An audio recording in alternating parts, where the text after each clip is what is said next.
This demo is going to go over the new updates for GarageBand. So when you're working with this one, the app that you're actually looking for is the one that has the amp stack with the guitar. So that's the one you want to open. It'll still show up as a guitar down your dock. So I'm going to keep this one in my dock. But when you get in here to create a new project, I would recommend probably just creating an empty project. So just double click, it'll open it up, and it'll prompt you to create a track. So I'm just going to do one that has an input. You could do one where you plug in an instrument. I'm just going to use this one, hit create. Sometimes you can use this track, or it's kind of like a video layer, but it's audio.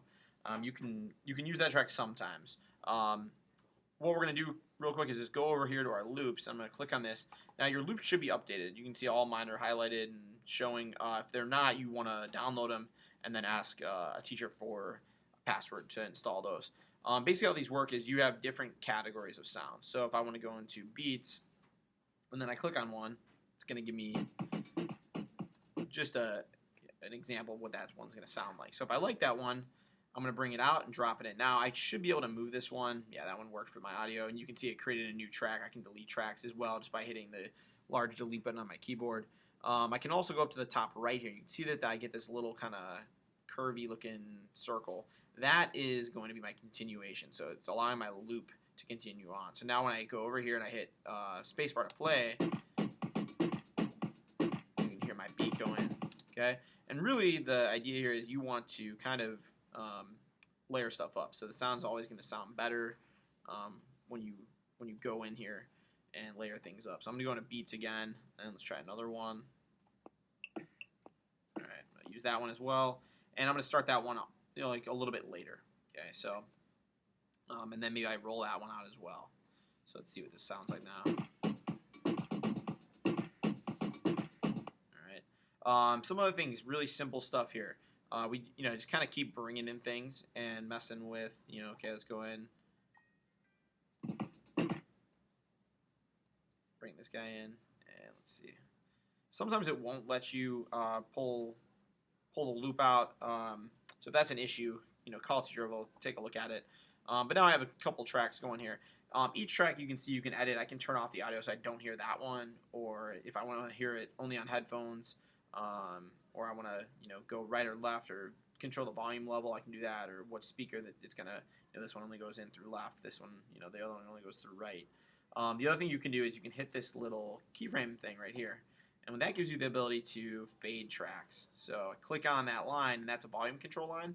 So now I could have my start point be a little bit lower, and then I can stagger this. So let's see what that sounds like now. That yellow right there is enabling this, which is our cycle, so they would just play that one part. So if you start highlighting this, it only play that part on a loop.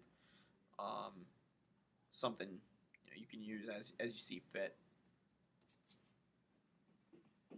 And you can see it's fading in, right? If I wanted that to happen a little bit sooner, I just move my point over.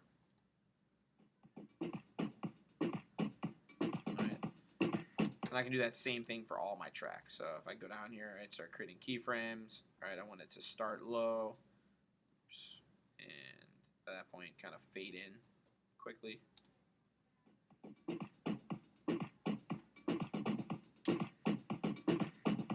That way, stuff isn't too abrupt. You also have your count up here, the 1, 2, 3, 4, or the metronome. So metronome will kind of keep beat going. So if I didn't have this audio on and I played, you're still going to hear the metronome, and that's what this is.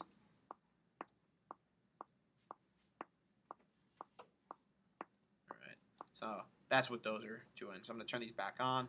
Next thing, just kind of looking up here, I don't really use any of this because I'm not a music person. However, I do change my beats and project to time so that I know time increments.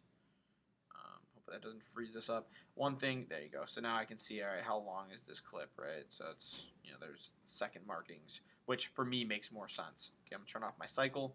And again, just resetting and going back in through categories over here for your loops. You can go in, try a different one, and bring it out. Some of the other tricks and things you can kind of mess around with to split something.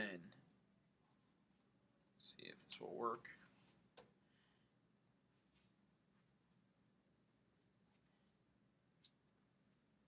Edit split regions at playhead, and that would then cut this up, so I could kind of break things apart, move things, delete stuff individually if I needed to, and needed a break. To share something out, I'm gonna go up to share, and then export song to disk. And so if I was done with this, I would just send it out, and I'm going to tell it what kind of file I want it. I want an MP3, high quality, and then just send it to my desktop. Okay. The files themselves, just think, the working file, I would just go file save, and then tell it where to go. I would probably change this to my desktop as well, maybe in a folder for audio. One last thing you can kind of play around with is you can kind of click on different. So you can see this one right now, it says grand piano, but if I went down here, I could change that. So I could change it to like a hard rock sound. Let's see if I double click it. You can see now that's going to sound different than it did before. So let's isolate. So we just hear that one sound.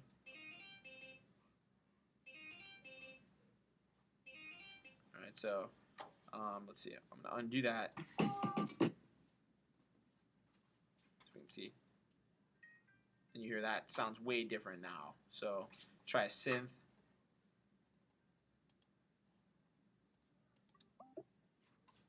So that's just a way for you to kind of mess with those, what that thing's potentially doing. Let's see. Pump up the volume a little bit there. All right. And this is just kind of different kind of styles that you can put on as far as sounds. So those are some of the basics. Go ahead and mess around with your loops.